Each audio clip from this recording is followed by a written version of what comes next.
game of golf can be lonely, isolating. Each swing and every putt comes with unrelenting pressure on the individual. But like anything, those wins and even those losses are sweeter when shared with others. That's the power of teamwork. No longer are golf rivalries just one-on-one, individual versus individual. Now, they are team versus team, country versus country. Just a few short weeks ago, the first stop in America crowned its champion in epic fashion.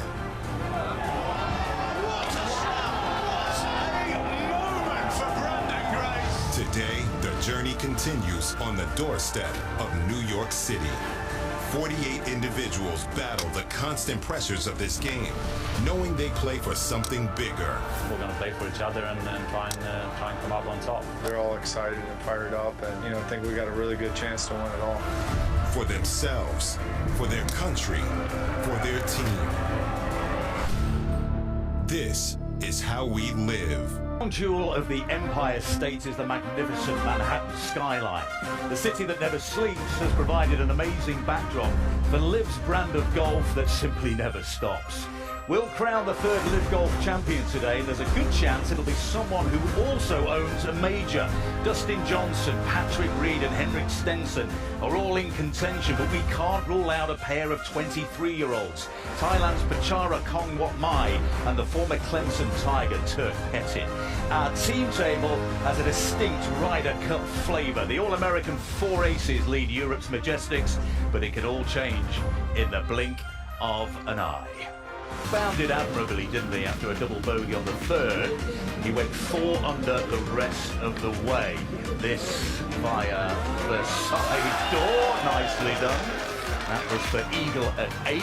Then his second shot into 17. He would eventually make a birdie. Yeah, again, he's just, the swing is repetitive, and it's almost machine-like at times, although he wasn't all that thrilled with it yesterday, which is a little worrisome because only he can get in his own way. Less than 10 minutes to go, as you can see, and our countdown clock to our shotgun start. The individual scoreboard then. Henrik Stenson is the man to catch. Dustin Johnson 3 shots back, a 3-way tie for third. Reed, Ortiz and Taylor Gooch, who had himself a day yesterday. He's a member of the Four Aces, an All-American team. They're between the teams, but 3 scores count today, so it could change very quickly. Taylor Gooch, 7 under par 64 yesterday. That's the birdie at 17. Now Lee Westwood, as we'll get to him in a minute. Dustin Johnson 6 under, Reed 5 under, Gooch 5 under. Pat Perez is 5 over, but a decent round today. And he, Westwood, as I mentioned, the Majestics captain, 69 counted yesterday. He's in contention on the leaderboard as well in the individual competition. His tee shot at 4. The strength of his game's always been ball striking, especially iron play, and he nearly makes an ace right there. Now, can Sam Horsfield just go for it today? Yeah, absolutely. I've been really impressed with Sam Horsfield. He's been phenomenal so far for a player that we really know very little about. Well, the Four Aces won by 7 shots in Portland. They've got a 6-shot lead here. Majestics second in London, second so far in Bedminster. The race for third, exciting again. Ole, ole.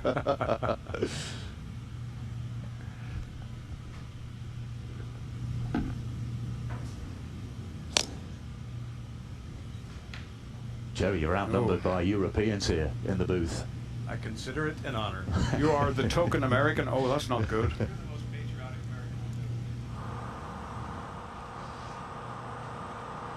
Back to 1 then for Sergio's Fireball's teammate, Carlos Ortiz.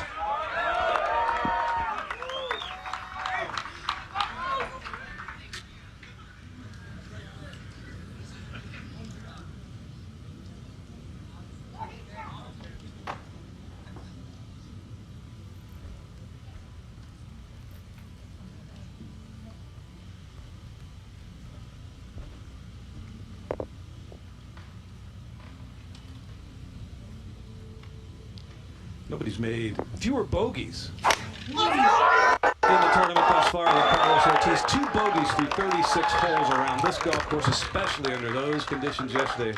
The kid has been playing some serious golf. Well, our first winner was Charles Schwartzel at Centurion Club in St Albans, just outside of London. The Stingers took the team title in that competition as well, and he's teeing off here at hole number 3. Well, it wasn't this club that got it done for him at Centurion. It was the putter. I mean, he played well, obviously. He hit it really well, but he made everything. And when you're playing 3 rounds of golf, every round is just that much more important.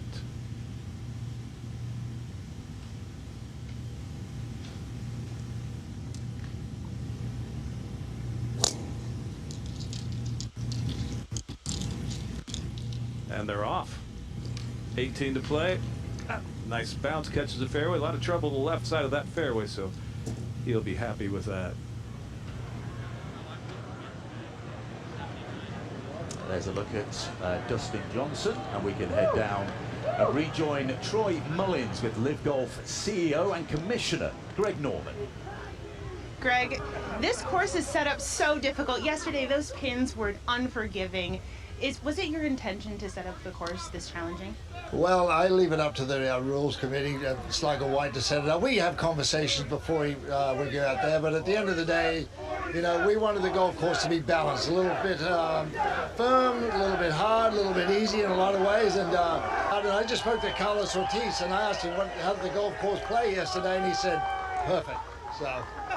Well, it's individual and team play. So with this team dynamic, do you think that there will be more strategy into, you know, looking at leaderboards? What do you think they'll do? Yeah, no, for sure today, because three out of the 4 team scores count today. So yeah, no question about it.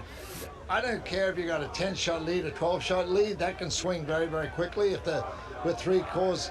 So I know the captains are talking to each other. I know the players are thinking about it. Yeah, they want to play the individual score and win the tournament on an individual basis, but they care about the team. They really do. And what we saw in Portland was so emblematic of that, where the team got behind